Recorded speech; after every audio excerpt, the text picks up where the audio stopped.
Glória a Deus. Você pode dar um amém aí? Aleluia. Um glória a Deus.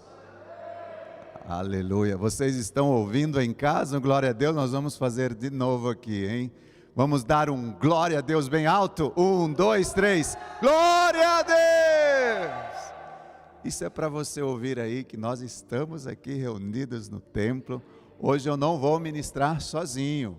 Hoje eu tenho aqui uma equipe de pessoas, né, que vai estar também nos ajudando a ministrar o seu coração. Você que está em casa, e claro que esses irmãos também vão estar recebendo da parte do Senhor. Queria pedir aos irmãos que estão aqui no templo, né, podem se assentar, por favor. Glória a Deus. A propósito, eu vou deixar você aí esperando um minutinho. Quero dar uma palavrinha a vocês que estão aqui no templo, né? Glória a Deus pela vinda de vocês, pela vida e pela vinda, né? De estarmos aqui reunidos novamente no templo. Hoje é um dia de nós profetizarmos esse retorno definitivamente, e que em nome de Jesus toda essa praga, toda essa enfermidade cesse na nossa cidade, nosso estado e na nossa nação e no mundo, em nome de Jesus. Bem, é um prazer mesmo tê-los aqui, uma alegria em nome de Jesus. E você que está em casa, com certeza, como eu disse, hoje nós estamos aqui num reforço muito maior. Tenho aqui muitos intercessores. Se você pudesse ver aqui, né, como eu estava com saudade de ver essa cena aqui, né? Vocês não imaginam o que é só pregar para uma câmera. Na verdade, não é uma câmera. Com certeza, por trás da câmera está muita gente sendo alcançada. Mas como é bom ter aí o calor, pelo menos de uns 2, 3 metros de distância de vocês. Glória a Deus. Eu gostaria de compartilhar uma palavra já, indo direto àquilo que Deus colocou no nosso coração nesta manhã. E eu gostaria que você abrisse a sua Bíblia, se você pode abrir a sua Bíblia no livro de Neemias, capítulo 4, versículo 1 em diante. Eu vou estar lendo na NVA, ou seja, na nova versão atualizada. Não sei qual a versão que você está aí, mas eu quero compartilhar nesta manhã, nesta versão, e daqui a pouco eu vou compartilhar com vocês o tema que Deus colocou no meu coração. Neemias capítulo 4, versículo 1 em diante, diz o seguinte: quando Sambalate ouviu que nós estávamos reconstruindo a muralha, ficou irado, indignado e começou a zombar dos judeus. Na presença de seus irmãos e do exército de Samaria, ele disse: o que esses judeus fracos estão fazendo? Vocês vão permitir que eles continuem? Será que vão oferecer sacrifício? Pensam que pode acabar a obra num só dia? Será que as pedras que foram queimadas poderão renascer daqueles montões de pó? Tobias, o amonita, estava com Sambalate e disse: mesmo que reconstruam, se vier uma raposa, derrubará aquela muralha de pedras. Ouve, ó nosso Deus, pois estamos sendo desprezados, e faze com que o seu desprezo recaia sobre a cabeça dele, faze com que sejam despojos numa terra de cativeiro. Não encubras a sua iniquidade, e o que o pecado deles não sejam apagados diante de ti, pois te provocam a ira na presença dos construtores. Assim reconstruímos a muralha, e em toda a muralha foi acabada até a metade da altura. Vamos dar uma pausa aqui, você pode repetir isso comigo? Até a metade da altura. Algumas versões diz até o meio do muro. Vamos continuar agora. Porque o povo tinha ânimo para trabalhar.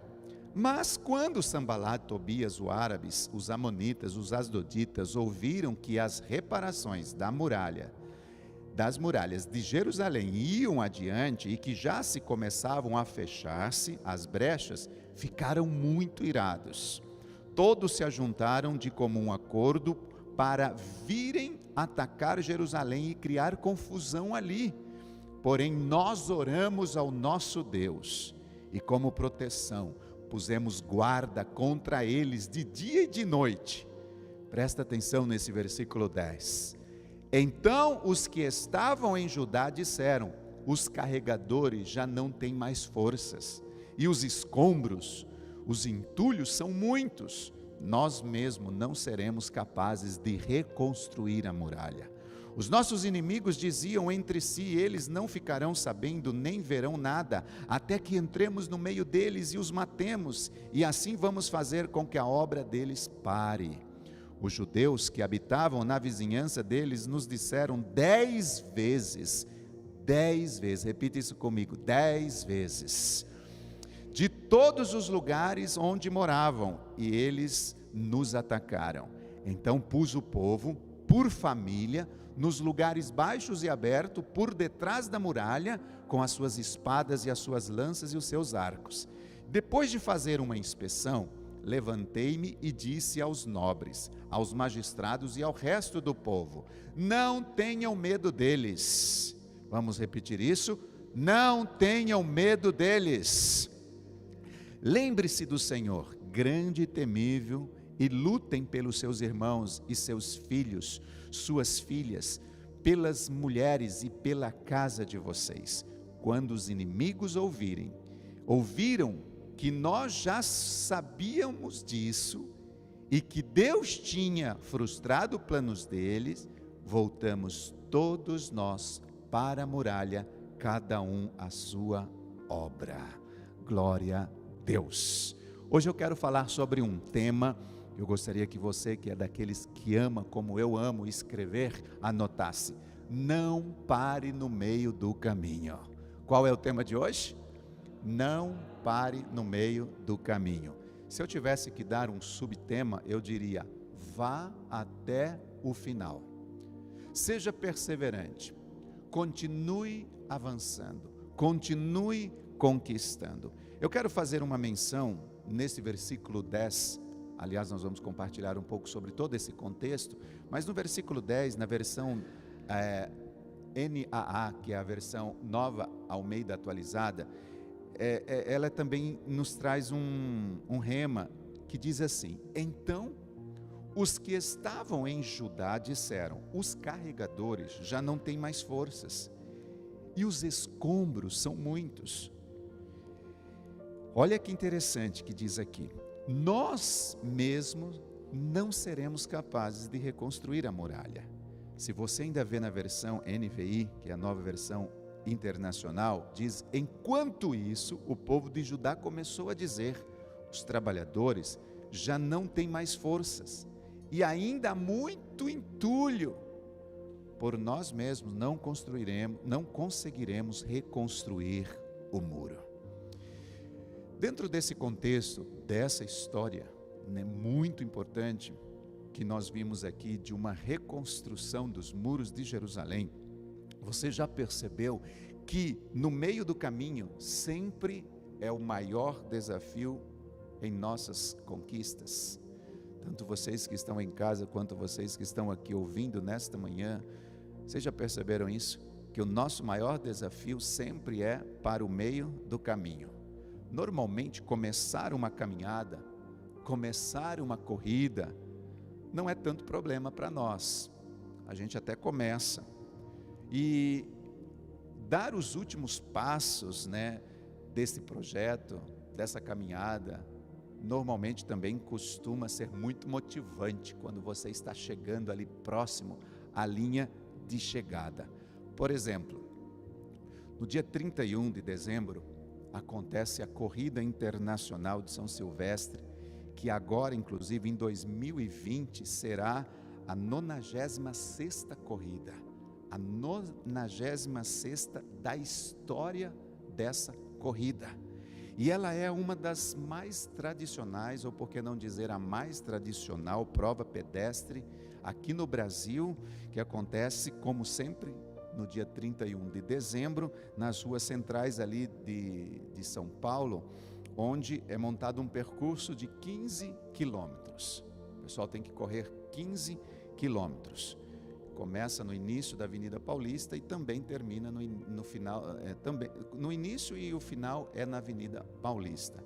Agora, com certeza você já deve ter assistido, ou talvez alguns aqui, eu não sei, ou talvez que esteja assistindo aí, ouvindo essa ministração, ou ainda vai ouvir, talvez você já tenha até participado de uma dessas 90, aí ó, acabei de ver uma pessoa aqui levantando a mão. Aqui no templo nós temos uma pessoa que participou de uma corrida lá a São Silvestre em São Paulo. Agora,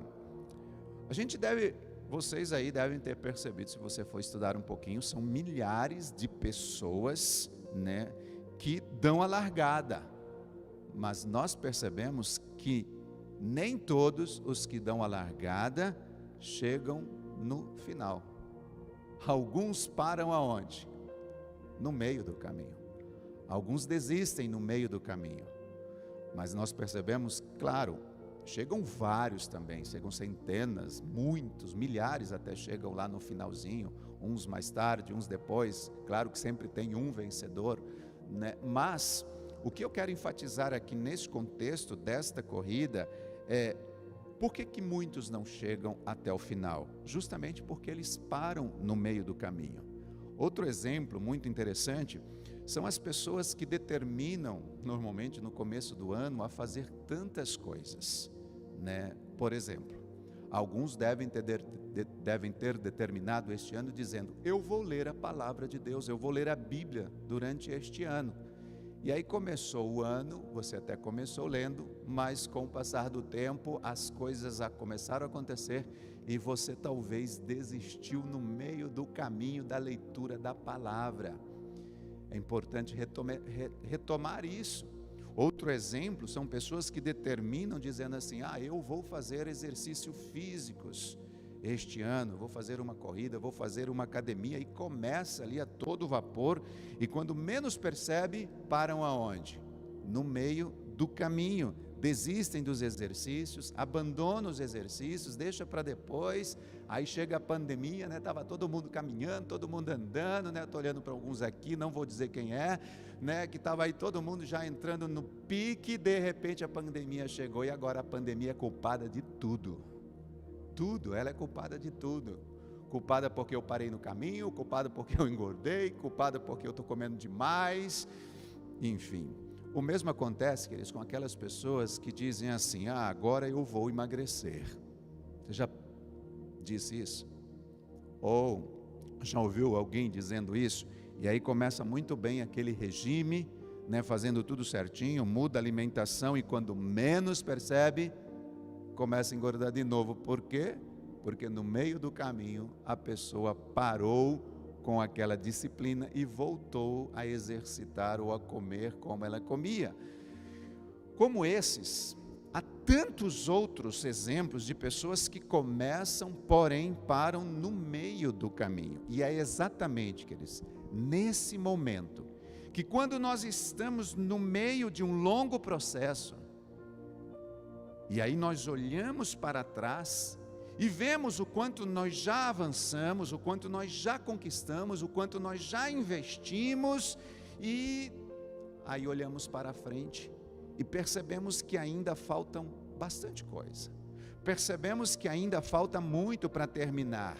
E é neste momento, no meio do caminho, que nós precisamos então de uma dose extra. De uma dose extra do Espírito Santo, e eu diria que às vezes essa dose extra precisa ser algo sobrenatural, algo que vem da parte de Deus, um ânimo, uma perseverança sobrenatural que vem do próprio Deus, do próprio Espírito Santo.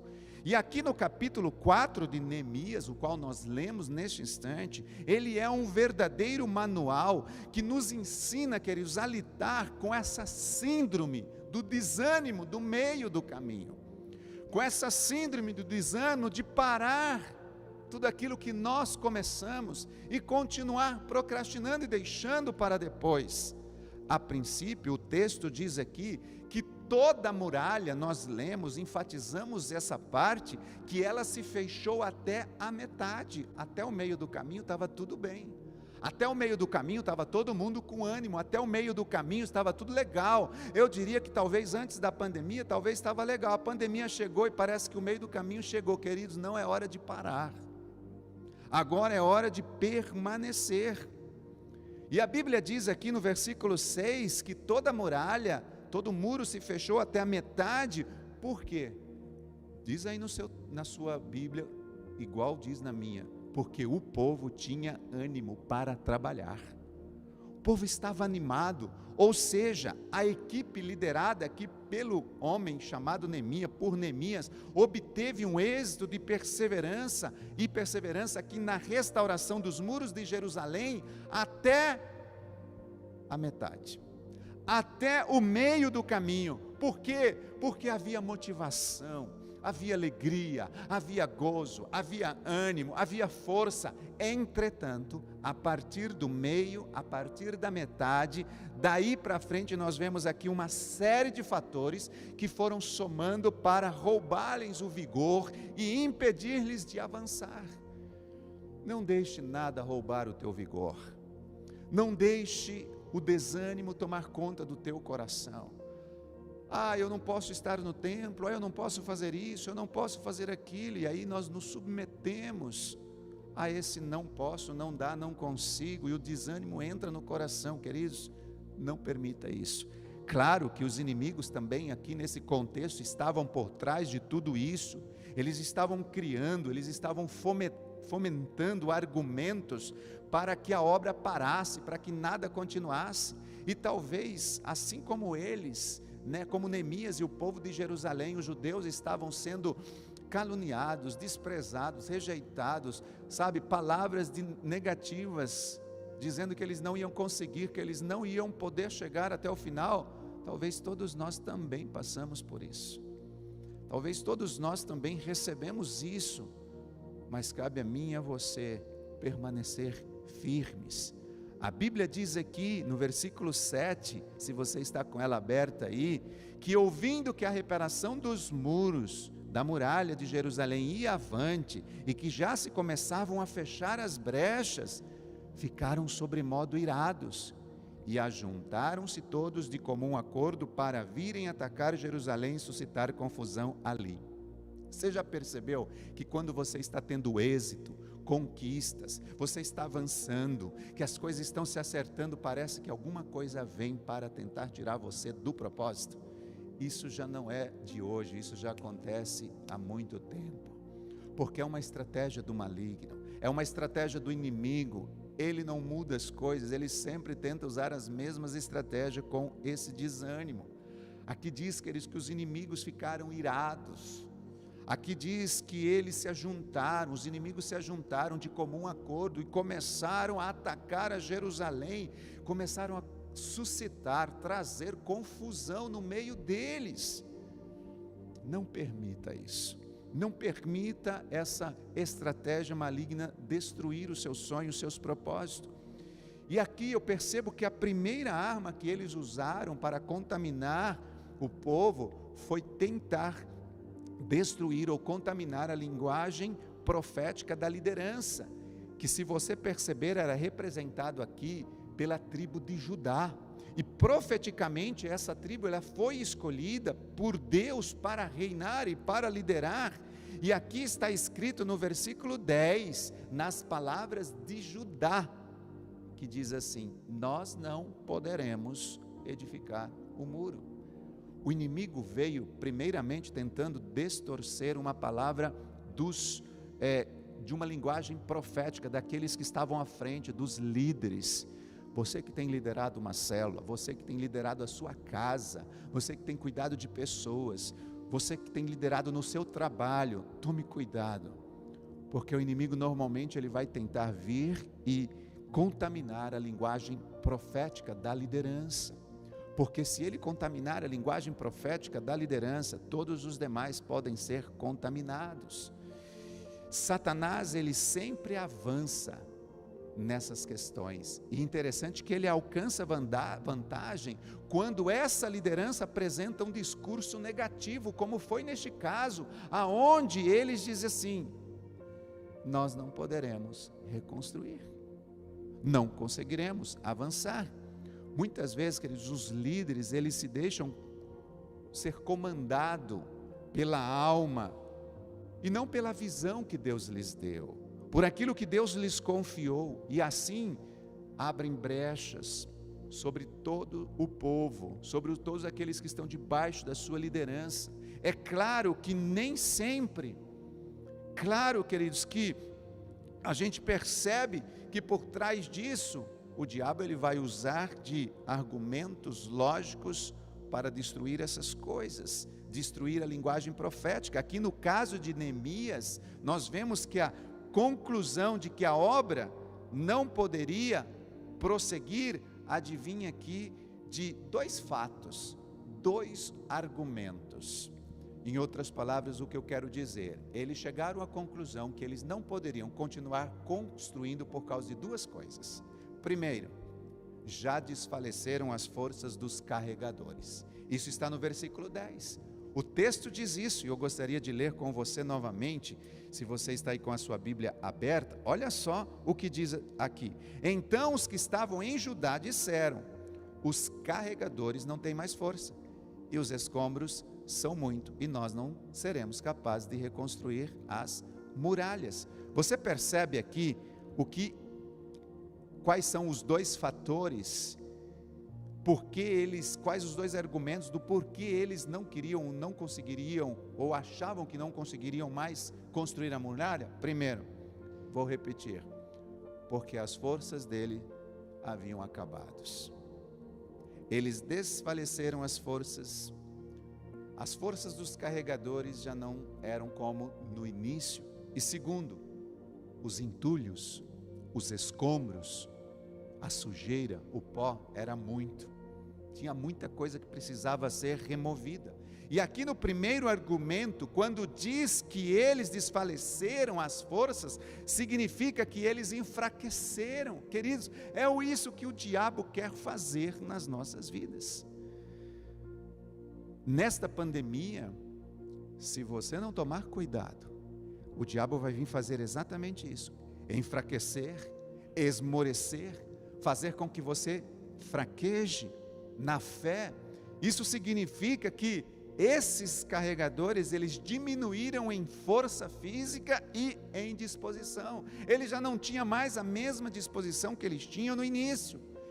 E nós sabemos, queridos, que vencer o cansaço físico e emocional é um desafio sobrenatural, que muitas vezes, somente com a unção de Deus, é possível quebrar todo o jugo. Nós precisamos depender totalmente do Espírito Santo. Somente a alegria do Senhor pode renovar a minha força, a tua força, a nossa força. A alegria do Senhor. Por quê, queridos? Porque se a gente for se mover no natural, automaticamente a extenuação nos paralisará. A gente vai ficar tão exausto e nós não vamos conseguir na força do nosso braço. Isso porque, quando se fala de obra de Deus, ela requer, claro, sempre de um grande esforço, mas não só na obra de Deus, seja no trabalho ministerial, seja na multiplicação das células, seja na formação das vidas, num discipulado, seja nos nossos desafios pessoais, na nossa conquista, ou de uma estabilidade financeira, ou até mesmo uma estabilidade familiar. Ou seja, não é possível obter resultados excelentes, resultados de conquistas, de vitória, senão através de uma forte e intensa dedicação da nossa parte. Em tudo nós precisamos ter essa alegria, essa motivação. Agora, é claro que o resultado disso, muitas vezes, desse trabalho, claro, a nossa carne, ela cansa.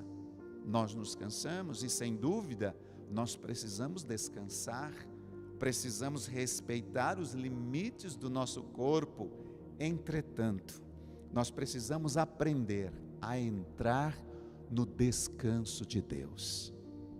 Esse é o segredo, queridos. Esse é o segredo. Entrar no descanso de Deus e nos fortalecer no Senhor e na força do seu poder. Em outras palavras, nem sempre é férias que nós precisamos. Nós não precisamos, às vezes, parar com a obra ou com nada que nós estamos fazendo, mas o que nós precisamos fazer é mergulhar em Deus. O que nós precisamos fazer é nos lançar em seus braços. Ele sim é um refrigério verdadeiro e está sempre disponível a você, sempre disponível a nós. O segundo argumento de desânimo na vida do povo de Neemias eram os escombros, os entulhos. Aqui, queridos, nós percebemos que esses entulhos, os escombros, são grandes desafios à nossa fé. Tirar as coisas que estão de dentro do nosso coração, os entulhos, é um grande desafio. Construir algo novo, claro, costuma ser muito motivante. Eu estou olhando aqui, está bem na minha direção aqui, nós temos um arquiteto, né? Que ama construir, fica colocando foto toda hora aí, que bênção, né? Dos seus trabalhos, construindo. E quando nós vamos construir algo novo, é muito motivante, é ou não é verdade? Que alegria, vamos começar, não é, Felipe? Vamos começar ali, vamos construir, vamos isso, vamos aquilo, tal, que delícia. Mas uma coisa é construir algo novo, a outra coisa é tratar com a velharia. É desanimador, é ou não é verdade? Tratar com os entulhos. E acontece, queridos, que nós não podemos fazer a obra de Deus e nada na nossa vida sem antes remover aquilo que não presta, sem antes remover aquilo que está dentro de nossos corações.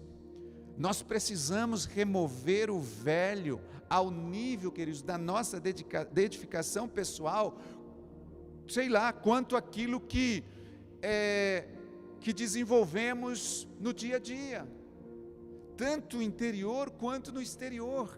Nós precisamos remover as coisas velhas, consolidar, discipular pessoas. Não é possível fazer isso sem antes a gente remover as coisas velhas. O apóstolo Avonice escreveu um livro, Construindo e Destruindo Relacionamentos. Para que os novos relacionamentos sejam construídos, os velhos devem ser destruídos. E isso é muito importante entendermos, queridos. E nós temos que admitir, claro que isso é muitas vezes desgastante, não é fácil. Restaurar um casamento, por exemplo, nem sempre é fácil.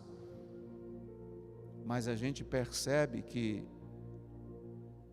restaurar um casamento sem tratar com o passado de algum problema que aconteceu é uma ilusão. Precisa ser trabalhado aquele passado. E é por isso, queridos, que nós precisamos olhar para os entulhos como parte da obra e não como um empecilho para que a obra avance. Nós temos que olhar para os entulhos como parte deste projeto, como parte da jornada, como parte da nossa vida. E o que Neemias fez aqui diante do desânimo, advindo dessas coisas, foi... Se você observar o texto, você vai perceber que a primeira coisa que ele fez foi suscitar o brio das pessoas. Opa, não tenham medo, vamos embora.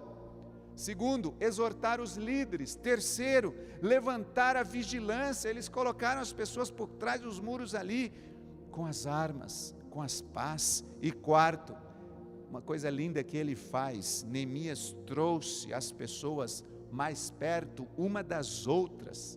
Isso fala de unidade. São 4 coisas importantes que nós precisamos, queridos, resgatar no momento em que a vontade de parar no meio do caminho acontece, suscitar o brio dentro de nós. A gente precisa exortar a nós mesmos, a gente precisa recobrar a vigilância e nós precisamos nos aproximar de pessoas que vai nos ajudar, que vai estar ao nosso lado. E ao invés de se deixar contaminar, esse grande líder, Neemias, ele fez uma proclamação: não é tempo de desanimar, mãos à obra, não tenham medo. E a Bíblia diz que o muro voltou a avançar, o muro voltou a ser reconstruído. Queridos, isso me remete, ou nos remete aqui nesta manhã, uma passagem em que os discípulos de Jesus estavam no meio do mar. Diga comigo, meio do mar. E a Bíblia diz que uma grande tempestade os surpreenderam. E o interessante é que nesta mesma passagem, Jesus nos ensina que a fé, exercitar a fé, colocar a fé em ação, é justamente para o meio. Repita isso comigo, a fé é para o meio. Seja para o meio de um caminho, seja para o meio do mar, seja para o meio de uma luta, seja para o meio de uma adversidade, de uma enfermidade, de uma crise como esta que o mundo inteiro está vivendo atualmente e etc. Tantas outras situações que muitas vezes nós nos deparamos em estar no meio. E eu quero te dizer nesta manhã que chegou um momento de Deus restaurar a tua fé. E você recobrar a tua fé, porque a fé é justamente para este momento. Que momento? Momento que você diz assim, não aguento mais, já fiz de tudo, já corri 7,5 km da São Silvestre, olhei para trás, fiz muita coisa, já não aguento mais, falta 7,5 ainda para chegar no final. E esse é o momento que Deus está dizendo, recobre a tua fé, recobre a tua fé, não pare, continue. Amém, queridos? E aqui a Bíblia diz nesse texto, eu quero ler ele inclusive com você em Marcos 4, 37 e 38, que diz assim, ainda falando dos discípulos e Jesus neste momento em que levanta-se um vendaval no meio do mar. Olha só, versículo 1, marcaram aí? Marcos 4, 37 e 38. Levantou-se um forte vendaval e as ondas se lançaram sobre o barco, de forma que este ia se enchendo de água. Jesus estava na polpa, dormindo com a cabeça sobre o travesseiro. Os discípulos o acordaram e clamaram, mestre, não te importa que morramos? Ele se levantou, repreendeu o vento e disse ao mar, aquieta-te, acalma. O vento se aquietou, fez-se completa bonança. E então perguntou aos seus discípulos, por que vocês estão com tanto medo? Ainda não têm fé? E eles estavam apavorados e perguntaram uns aos outros, quem é este que até o vento e o mar lhes obedece? Gente, a Bíblia aqui diz que eles estavam aonde? No meio do mar, no meio. E neste momento se levanta uma tempestade. E Jesus ele diz assim, vocês ainda não têm fé? Por isso, queridos, a fé para o meio do caminho. A fé para o meio do caminho. Os discípulos aqui, nesse texto, provavelmente, claro, não estavam tão agitados lá no início, quanto eles estavam agora no meio do caminho. Começar essa viagem, essa travessia de barco, devia ter sido muito emocionante. Gente, nós vamos atravessar o mar com Jesus, Ele vai conosco no barco, que delícia, que coisa maravilhosa. Imagina a motivação deles, a alegria deles, mas no meio do caminho, aconteceu algo que eles não esperavam. Queridos, embora Deus frequentemente nos chame a um novo desafio, a um novo destino, a uma nova margem, a uma linha de chegada, a gente percebe que quase sempre Ele não nos deixa saber o que vai acontecer no caminho, porque se a gente soubesse, talvez a gente nem começaria. E faz parte esse processo, estar no meio do caminho e passar por essas situações faz parte do nosso crescimento. Nós às vezes abandonamos a segurança de onde nós estamos e partimos motivados para as bênçãos que Deus tem, que Deus está prometendo lá na outra margem, lá na linha de chegada, mas é exatamente no meio que geralmente ocorrem as tempestades. Eu já tive vários exemplos, eu pessoalmente, minha família, de iniciarmos projetos e no meio do caminho descobrir uma tempestade. descobrir algo que aí você tem que exercitar a sua fé. Ou seja, neste contexto, o meio do caminho, o meio do mar, o meio da crise, o meio da dificuldade, da enfermidade e tantas outras situações, geralmente, queridos, é um lugar de teste para as nossas vidas. Geralmente é um lugar de teste para os nossos corações. E lá estavam eles, no meio da tempestade. E a tempestade, que eles diz a Bíblia, que estava com força total. E Jesus estava fazendo o quê? Desesperado, angustiado? Não, dormindo com a cabeça no travesseiro. Estava descansando. Você, queridos, porventura já passou por alguma coisa assim? Isso te soa familiar? Eu não sei vocês, mas a mim soa. Sabe aquela impressão assim que você está passando no meio de uma tempestade e parece que Jesus está dormindo? Você já passou por meio de uma tempestade e parece que Jesus não está vendo? Jesus não está nem percebendo que você está passando por aquilo? Eu não sei se vocês já, mas eu já. Eu já passei por essa situação e isso soa muito familiar, com certeza, para todos nós. Você já passou por aquele momento em que sentiu que estava afundando rapidamente, estava perdendo as suas forças e parece que Jesus está dormindo?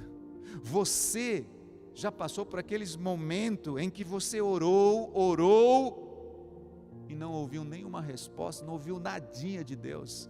Parece que Deus não está te ouvindo. Passou por aquele tempo com Ele, esteve junto a Ele, esteve ali diante do Senhor e tentou sentir a sua presença, buscando sentir, e ainda assim você não sentiu nada? Eu já passei por isso também. Você, como eu, com certeza já tentou buscar respostas da parte de Deus, e apesar de ter lutado tanto contra o vento, contra as ondas, contra as tempestades, você percebeu que parece que as ondas ficaram ainda mais violentas? Parece que as coisas ficaram ainda pior, e você no meio de tudo isso fica meio que, e agora? Não sei o que fazer, o que eu faço? Já passou por isso? Eu também, várias vezes. Às vezes, queridos, não sei como você dá nome a isso, mas eu muitas vezes me referi a essas estações como aquela estação meia-noite, aquela estação escura, aquela estação difícil, a noite negra da alma. Mas como nós dizemos ainda há pouco, é apenas uma estação, ela vai passar. Assim como passou na minha vida, ela vai passar na sua. As estações passam. A Bíblia diz aqui que a tempestade no qual os discípulos se encontravam não era uma chuvinha de abril ou uma inofensiva tempestade de verão, mas era um verdadeiro furacão, queridos. As ondas não estavam vindo simplesmente tranquilas, calmamente, não. A Bíblia diz que as ondas chicoteavam o barco com tanta fúria, a ponto de rapidamente enchê-lo de água. Essa impressão que muitas vezes nós temos, parece que tudo vai afundar, que tudo vai terminar, e é em momentos assim, queridos, que eu quero te dar uma palavra nesta hora como um profeta de Deus. Momentos como esse, em que o barco parece que vai afundar, em que nós estamos dentro, que nós devemos usar a nossa fé, e a palavra é essa: use a tua fé, use a fé que Deus colocou dentro de você. Por quê? Porque nós podemos falar de fé, nós podemos ouvir de fé.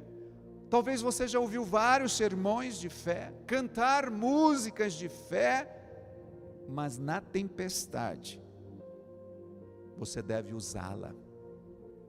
Na tempestade é o momento de você colocar ela em prática. Aliás, é nessas horas que nós descobrimos o quanto realmente temos de fé. É nas horas de tempestade que nós usamos o termômetro espiritual para saber, para medir o quanto nós cremos no poder de Deus. Porque cada tempestade que enfrentamos, queridos, nos capacita a lidar melhor com a próxima. Como assim, pastor? Quer dizer que vai vir uma próxima? O que você acha? Quantas você já contou? Eu perdi a conta de tantas tempestades que eu já passei, mas eu posso lhes dizer algo, que a tempestade anterior fortaleceu para que eu vivesse a que eu estou passando hoje. E a que você está vivendo hoje vai fortalecer você para a próxima. Faz parte do processo, faz parte da caminhada. O detalhe, o segredo é não parar no meio dela. Não pare no meio do caminho. Não pare no meio do caminho.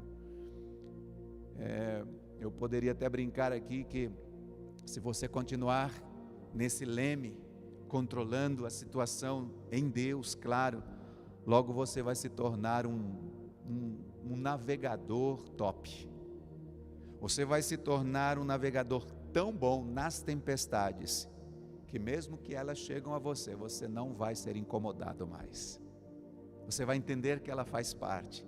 Se você passou pela anterior e a anterior e as outras anteriores, e você foi aprendendo a lidar com isso, você vai perceber que a próxima, tranquilo, vai tirar de letra. Lembre-se, dependendo de Deus, confiando em Deus. Aí você vai dizer assim: eu já passei por isso, e eu sei como vai terminar. Tudo vai ficar bem. Amém? Amém? Você pode dar um amém? Tudo vai ficar bem. Eu já passei por isso. De acordo com a Bíblia, queridos, em Romanos 8:37, o apóstolo Paulo, ele diz que nós somos mais do que vencedores. Para mim isso significa que nós já vencemos, mesmo antes que a batalha comece, mesmo que a tempestade chegue, mesmo que as reconstruções precisam acontecer. Para alcançar o alvo, nós temos que enfrentar tudo isso. Temos que enfrentar as tempestades. Não estou dizendo que isso é divertido, mas faz parte do processo. A bênção de Deus, queridos, é saber que a fé é para aqueles momentos que, quando nós não vemos nada se movendo, aqueles momentos em que não vemos a manifestação ainda de Deus, a fé para o meio. A fé para este momento. Começar uma coisa, talvez não requer uma fé muito grande, uma fé tremenda, uma fé sobrenatural.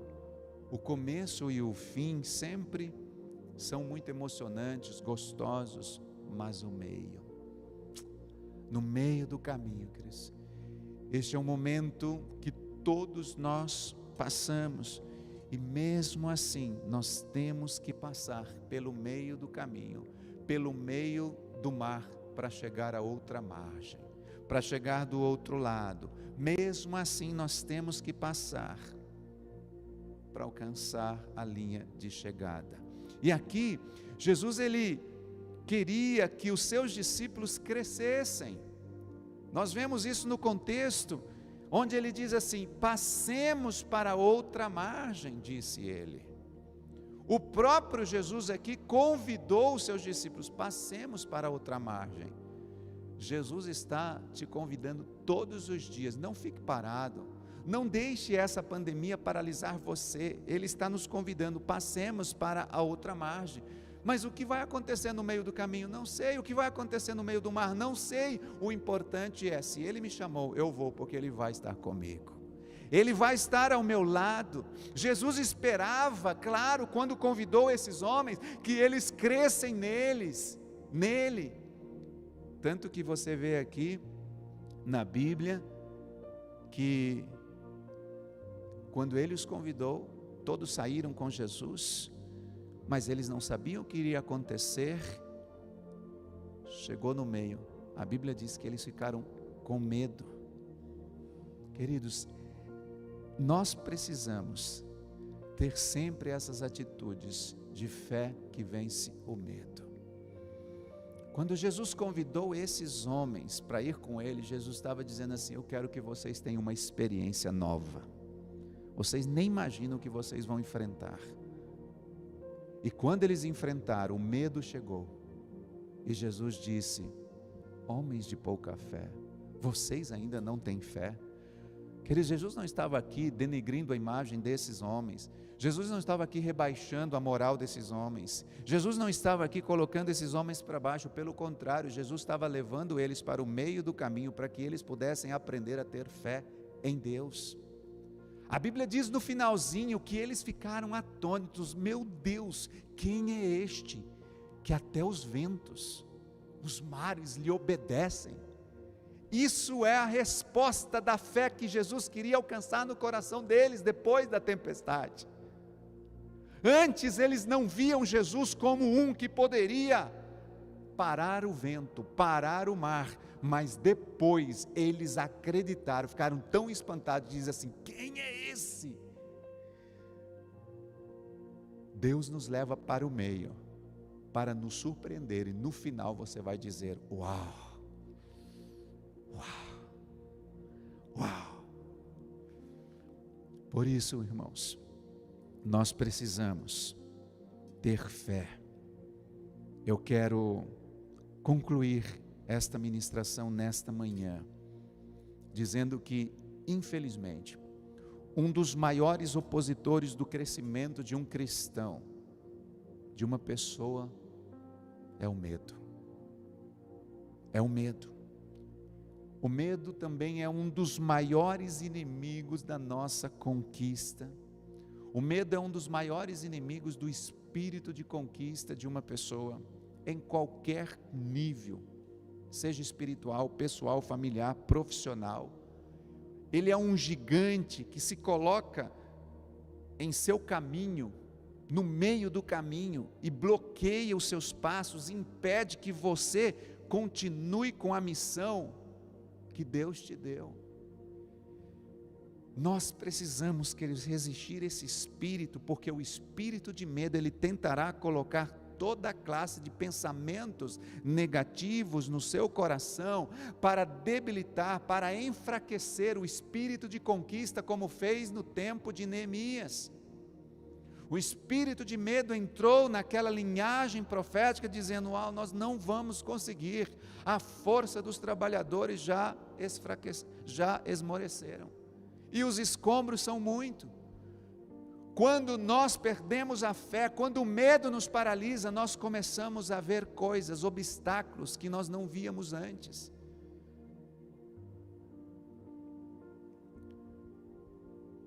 Não aceite esses espíritos, esses pensamentos negativos no seu coração. Não deixe esse medo debilitar o seu espírito de conquista, ou o espírito de conquista que há em você, porque ele tentará desanimá-lo através de todos os meios possíveis, para que você não realize as suas conquistas, para que você não conquiste tantas áreas importantes da sua vida. O medo, queridos, é um dos maiores inimigos que temos que enfrentar em nossa caminhada aqui nesta terra, porque ele nos leva a olhar as circunstâncias com os olhos naturais e não com os olhos de Deus. Foi exatamente isso o que aquela geração de Neemias estava fazendo, vendo.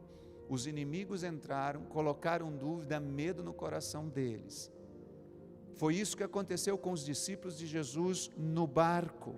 O medo os levou a olhar para a circunstância.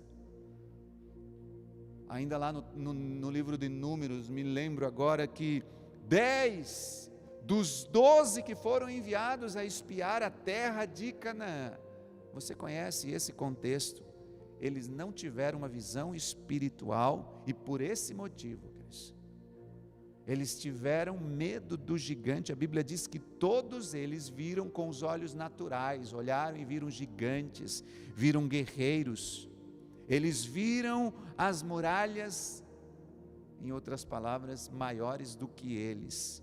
Os habitantes daquela terra eram como gigantes, e eles simplesmente se viam como gafanhotos, quais eram impossíveis de derrotar os gigantes. Medo. Eu não sei você, mas não deixe o inimigo subjugar você, como esse caso que eu falei dos 10 aqui espias, que a Bíblia, se você perceber, eles chegaram a se sentir tão insignificantes, que eles se compararam como um gafanhoto.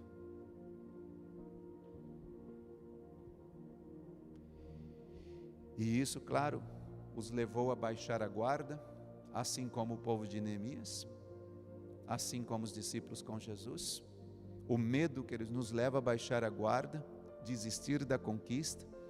Mas nós sabemos que Josué e Calebe, que eram os 2 daqueles 12, foram os únicos que não pensaram como seus companheiros. Foram os únicos que não pensaram derrota. A Bíblia diz que eles olharam para aqueles gigantes e disseram assim: nós vamos conseguir conquistar, porque eles sim são os gafanhotos aos nossos olhos. Amém? Dentro do coração de Josué e Calebe havia um espírito diferente, havia um espírito conquistador. Eles se levantaram no poder de Deus, eles saíram no meio daquele povo.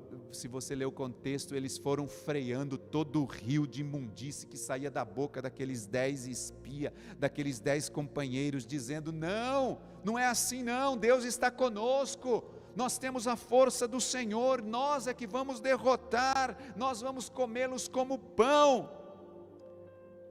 Só que uma coisa interessante, mesmo esses 2 espias, Josué e Calebe, terem dado essas palavras de ânimos, trouxeram ali uma palavra de motivação. Você percebe que essa palavra deles não trouxeram mudança na vida do restante do povo.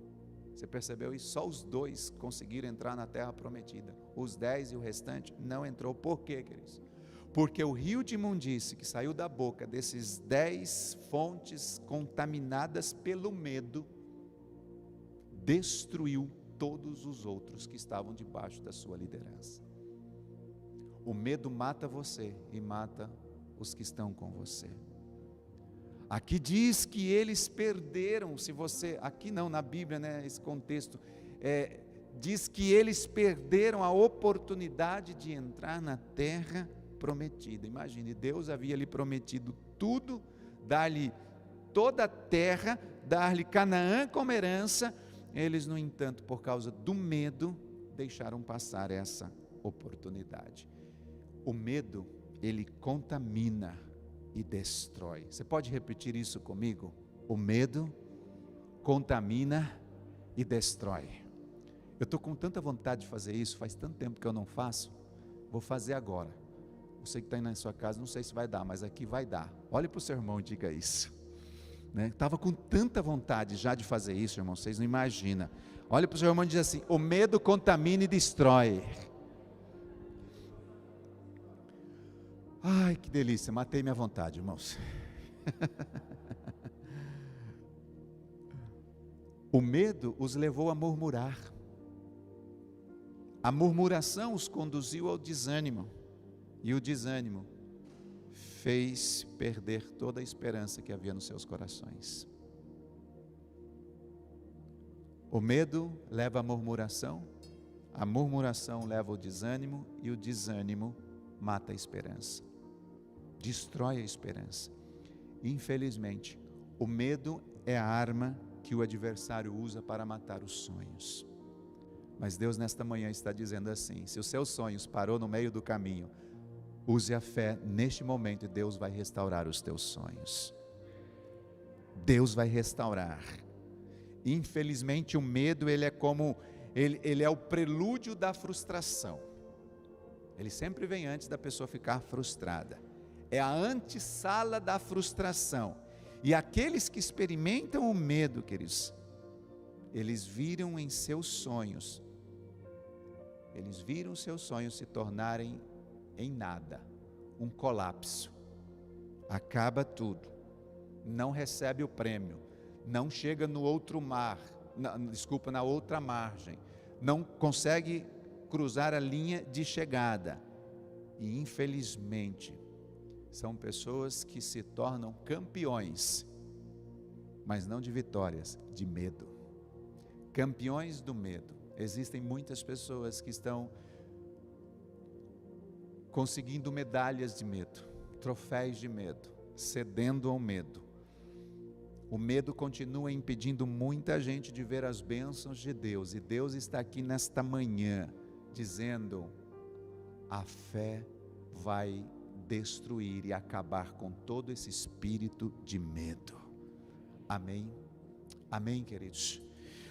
Hoje, eu digo a vocês que estão aqui e também a todos os irmãos que estão aí em casa, ou que estão conectados conosco no outro lugar, que a despeito das lutas, a despeito de todas as adversidades, de todas as corridas, de toda a caminhada, de todo o mar, eu tenho aprendido muito no meio.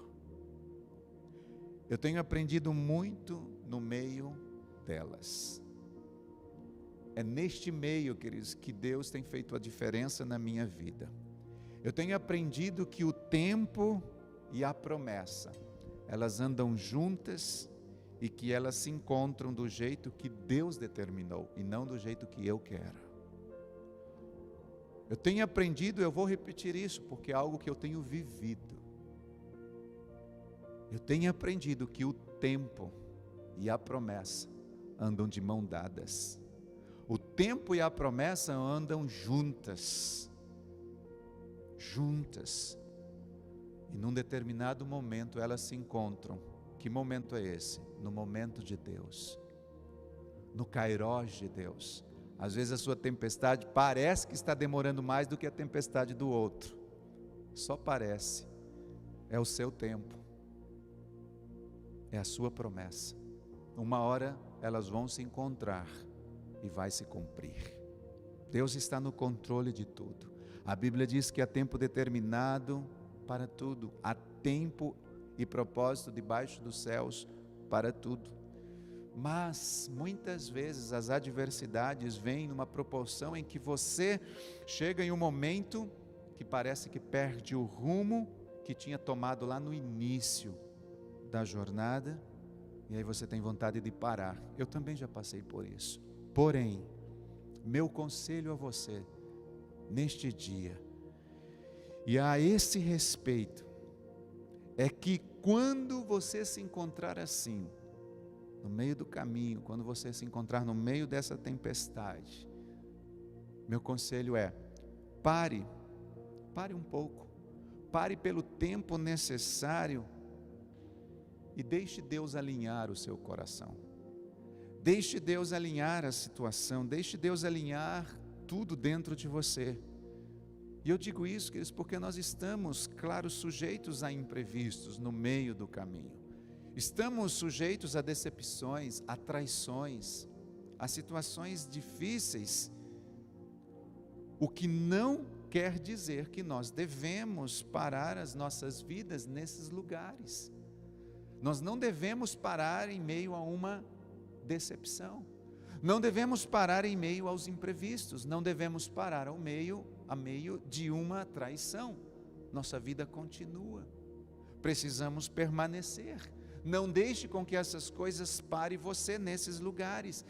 Constantemente, todos nós somos cercados de escolhas. As escolhas somos nós que tomamos, e escolhas estas que irão levar você ao seu destino, ou vão roubar você desse destino. Escolhas estas que vão fazer você continuar, ou fazer você ficar parado na situação. E o meu conselho nesta manhã é: escolha prosseguir. Por isso o tema dessa mensagem: não pare no meio do caminho. Continue avançando, vá em frente. Escolha deixar Deus tratar o seu coração. Deixe Deus cuidar dessa situação.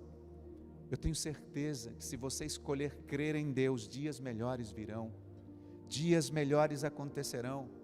Nós estamos prontos, queridos, a celebrar resultados sempre, mas nos esquecemos do longo caminho até Ele. Nós estamos prontos a levantar as taças de conquistas, mas talvez nós não estamos prontos para suar, para alcançar essas taças. Quanto tempo, por exemplo, não sei por que eu lembrei disso agora, talvez por causa desse contexto da pandemia, quanto tempo um médico tem que estudar para poder exercer a sua profissão, e quanto tempo ele ainda deve continuar estudando, mesmo depois na sua profissão, durante a sua vida? Praticamente a vida inteira. Não lute com o tempo. Não lute com o tempo. O tempo e a promessa pertencem ao Senhor. Faça do tempo o seu parceiro.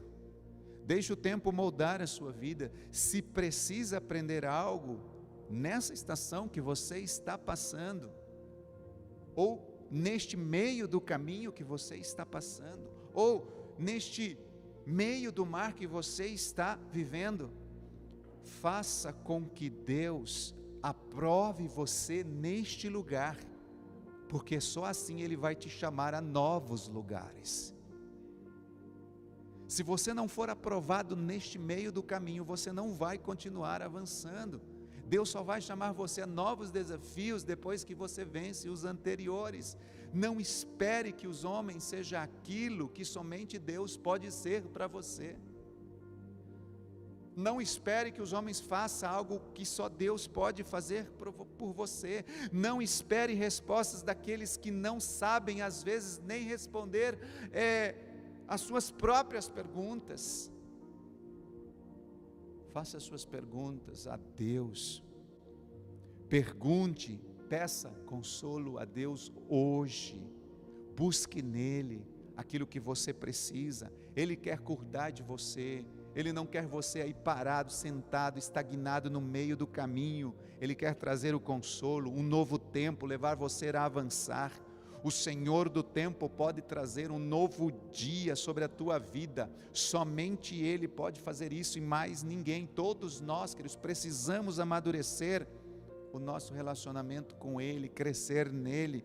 E consequentemente isso irá refletir o nosso relacionamento com o nosso próximo, com as pessoas que estão à nossa volta. Amém? Eu gostaria que você fechasse os seus olhos aí na sua casa. E os irmãos que estão aqui também. Todos nós precisamos crescer num lugar secreto.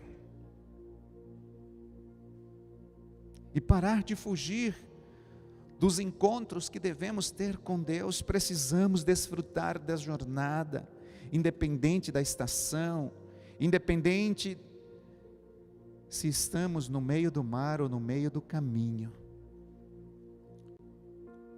Vamos sorrir mais, amar aos que nos cercam,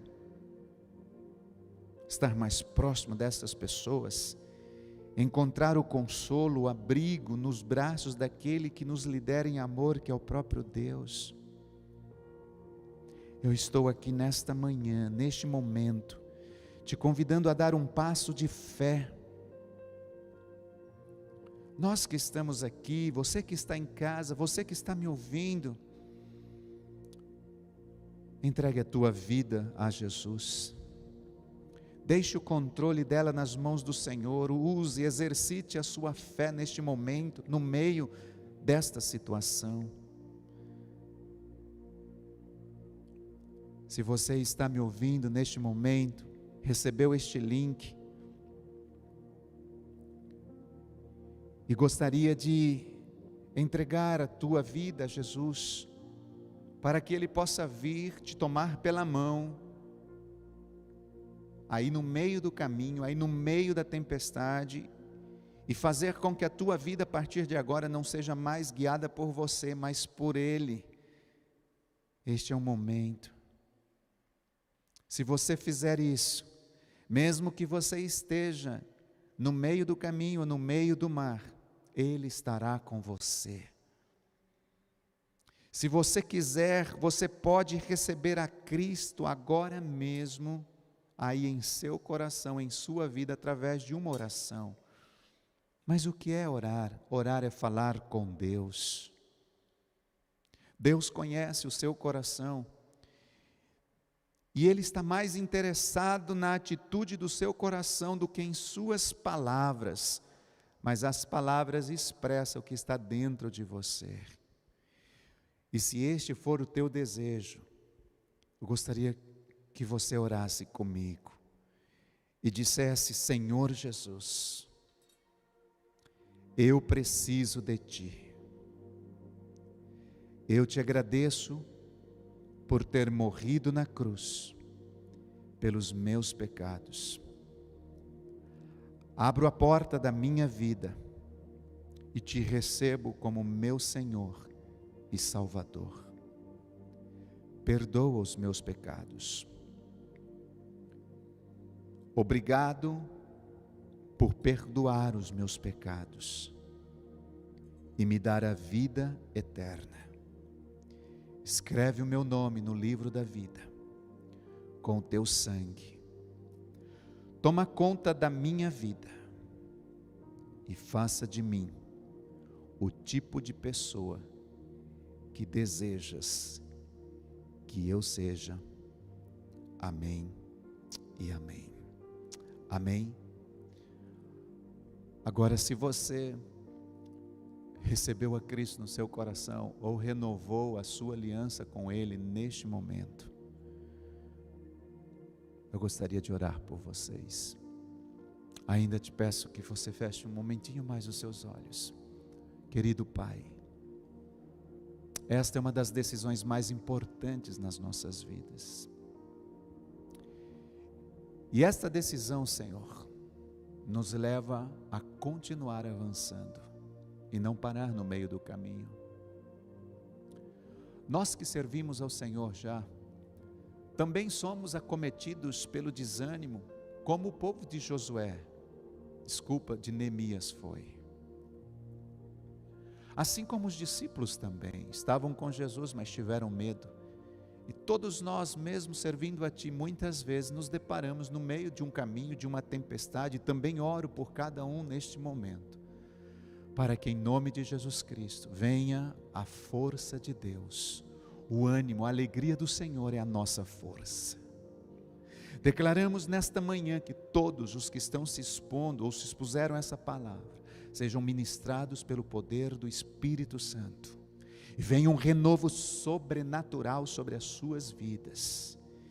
E aqueles que especificamente nesta manhã, neste momento, fizeram esta oração comigo, entregando as suas vidas a Jesus e receberam Cristo em seus corações, eu declaro que a partir de hoje, uma nova história é escrita.